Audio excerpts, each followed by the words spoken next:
welcome to the second week of our new message series for the season of Lent called No One Left Behind. It's all about spiritual friendship. Everyone needs a spiritual friend to help them discover how God is speaking to them in the messy and confusing situations of life. Jesus himself was never really alone. Even when he headed out into the desert before beginning his public ministry, the angels accompanied him. Even on the cross, his friends were there. And Jesus never sent his own disciples out into the world alone. They always went in pairs because there's advantages to having spiritual friends. They encourage you when you're down. They offer an objective perspective when you're a little too close to a situation. And if you let them, they can hold you accountable to your goals.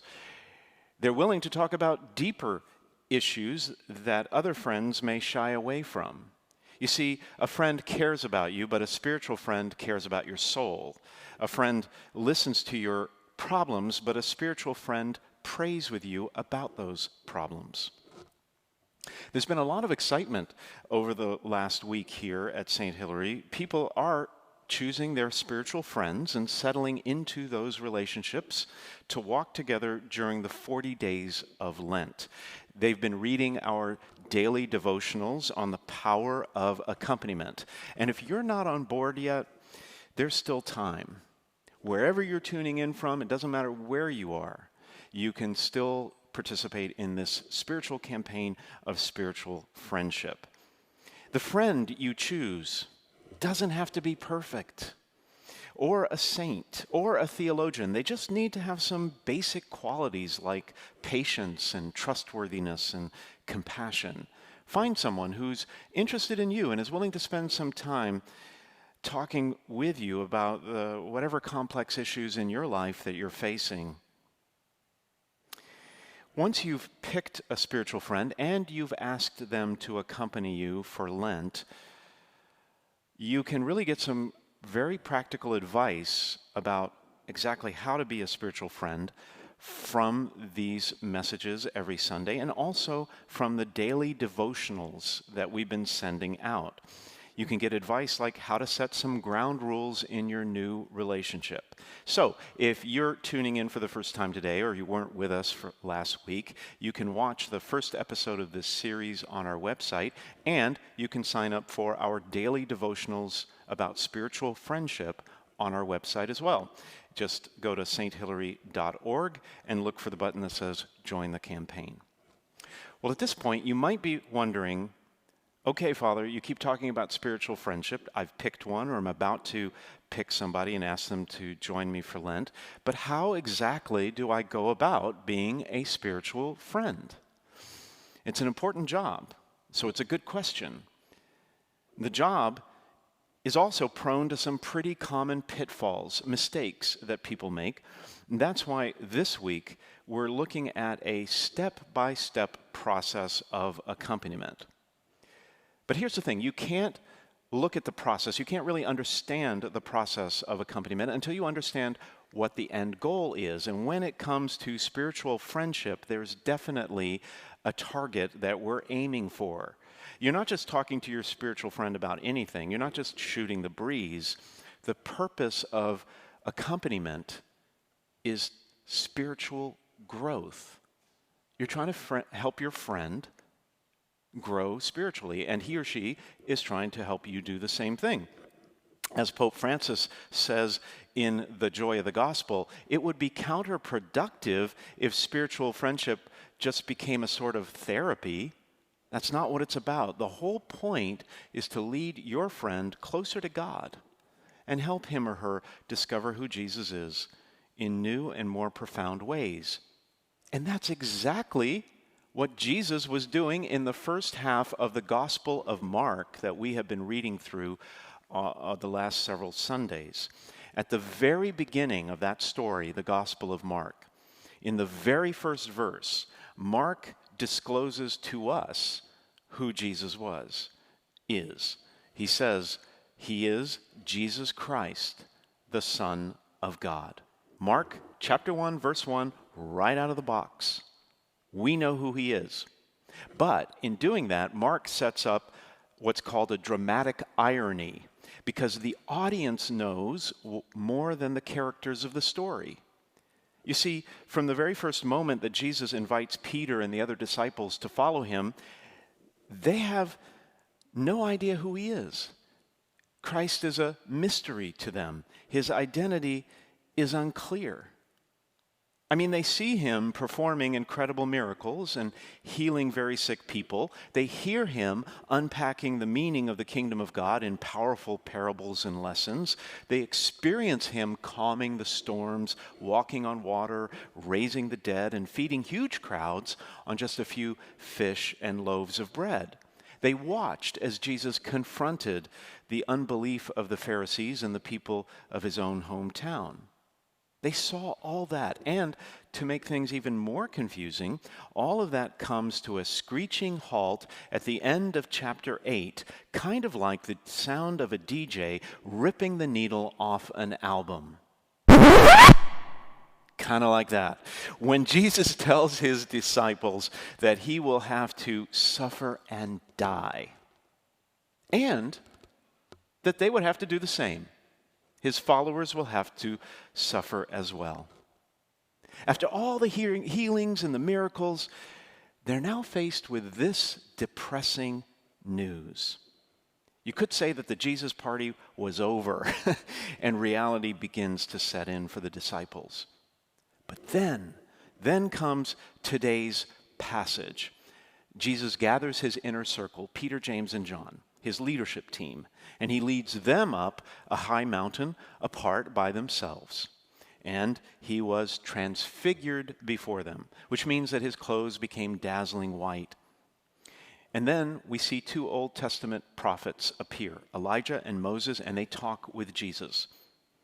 And then the denouement, the climax, they hear the voice of God pierce through a cloud and say, "This is my beloved Son. Listen to him." And that revelation was meant to encourage the disciples. It was over in the blink of an eye, I imagine, but for the first time since they met Jesus, Peter, James, and John finally see who he really is, the Son of God. Now, all along, Jesus had been accompanying his disciples on a journey of faith to help them discover his true identity and to know him more intimately. Throughout their time together, he listened to their questions, he calmed their fears, he watched as they grew in faith, and he sent them out to preach, and he celebrated their wins. But most of all, Jesus helped them grow spiritually by challenging them with tough questions. For example, 2 times when Jesus was preaching for a long time to crowds of hungry people, and he knew that he had to feed them, he tested the holiness of the disciples. He says, "How many loaves of bread do you have?"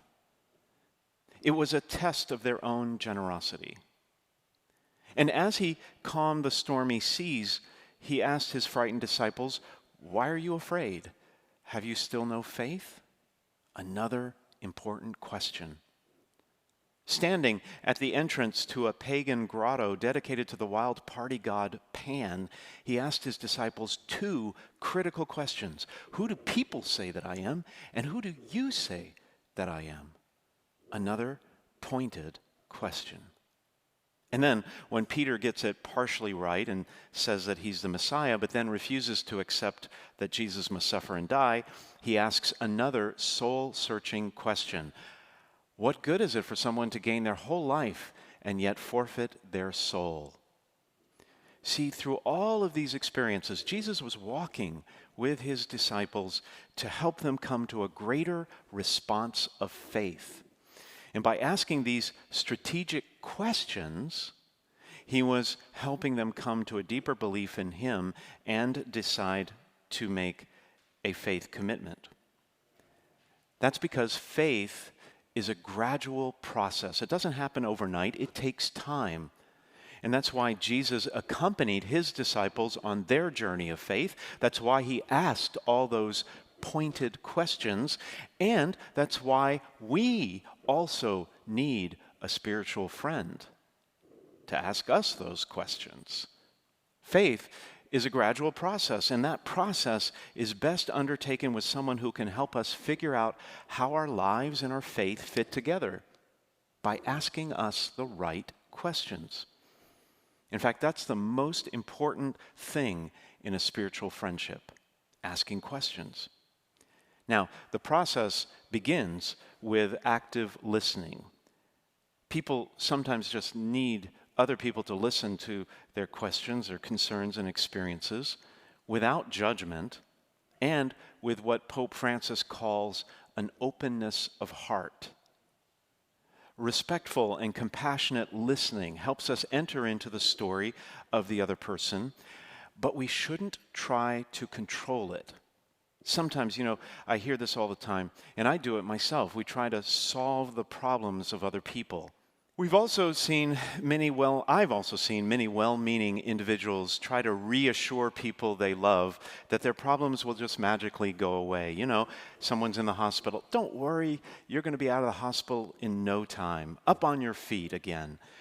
Or, you're not going to get fired, don't worry. Or, the depression will lift soon. A miracle will happen with your finances. You're going to win that lawsuit. An enemy will apologize. A wayward child will soon see the light. We always try to encourage people with what may be false and unsubstantiated hope. As difficult as it may be, we should not try to solve other people's problems because that oversteps the job description of a spiritual friend. It denies the other person the respect they deserve and the right to solve their own problems. And offering false hope also can have the unintended effect of leaving the other person feeling very much alone in their suffering. See, compassionate listening does not offer answers. It does not sermonize or spout dogma, but it can lead to the second step of accompaniment, which is asking good questions. Good questions that can help the other person hear God's voice and come to a resolution of the problem on their own. And after listening to their story, that's exactly what we should do. We should ask good questions. For example, you could simply ask something like, how has this experience challenged your faith? Or how has it supported your faith? It's a simple question. Easy to do. It'll get them talking. Or you could ask how the problem is affecting your friend's spiritual values. Is the situation making him or her more generous, forgiving, loving, and compassionate? Or is it generating more selfishness, a desire for violence, hatred, or anger?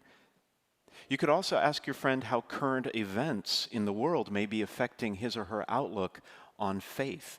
We're seeing a lot of that right now. Small questions can lead to big breakthroughs spiritually. And then the third and the last step of accompaniment is helping your friend make a decision about what God is asking him or her to do in the situation. And we do that by looking at movements of the heart, trying to find which direction your friend is moving. Is it moving more towards feeling empty and hopeless? Is there a growing sense of resentment or ingratitude, selfishness or doubt and fear? If that's happening, it's likely a sign that your friend may be moving a little bit away from God. And that's called spiritual desolation. And of course, that's the wrong direction. But if you're talking through the problem and your friend starts feeling new energy, a sense of peace, ideas are flowing, there's a growth of love and faith, mercy, or hope, then your friend is probably moving in the right direction toward God, or that's called spiritual consolation. So helping your friend take an honest look at the movements of his or her heart, desolation, consolation, is what can lead him or her to that moment of decision. That decision might be something like joining an AA group or getting some other kind of help, leaving a toxic relationship, forgiving someone, starting a new job, going back to school, or retiring. The decision could be to rekindle a lost friendship or move away to another place, pick up a new hobby, buy a house, get married, have children. Or sad decisions like whether to put an elderly relative in a care home. Whatever your friend is struggling with, that's why you're there. It could be any kind of major decision. And your compassionate listening, followed by thoughtful questions and help in figuring out where your friend's heart is, these are the three critical steps to helping your friend move into a better future. Listening, asking good questions, and then helping them to discern which direction they should go. In my early 20s, I was adrift in life. My father had just died at a relatively young age. I was supporting my mother in her grief. I had a high-level job even then with a lot of responsibility, but I found it unfulfilling. I had loyal friends, but I felt alone. My whole life was ahead of me, but I had no idea which direction to take. And into that internal turmoil and confusion stepped a spiritual friend who guided me to clarity. It happened again in my early 40s when my world fell apart. Another spiritual friend reached into my life and helped me reboot. Many of you probably have similar stories. A heroic companion who came along just at the right time, an inspiring figure who helped you find a way forward, a compassionate friend who showed you mercy when you felt you deserved none, or an encouraging individual who picked you up and dusted you off when you thought you couldn't go on. Listen, there is nothing greater or more important in life than relationships. First and foremost, relationship with God, but then also relationships with other people. Nothing more important.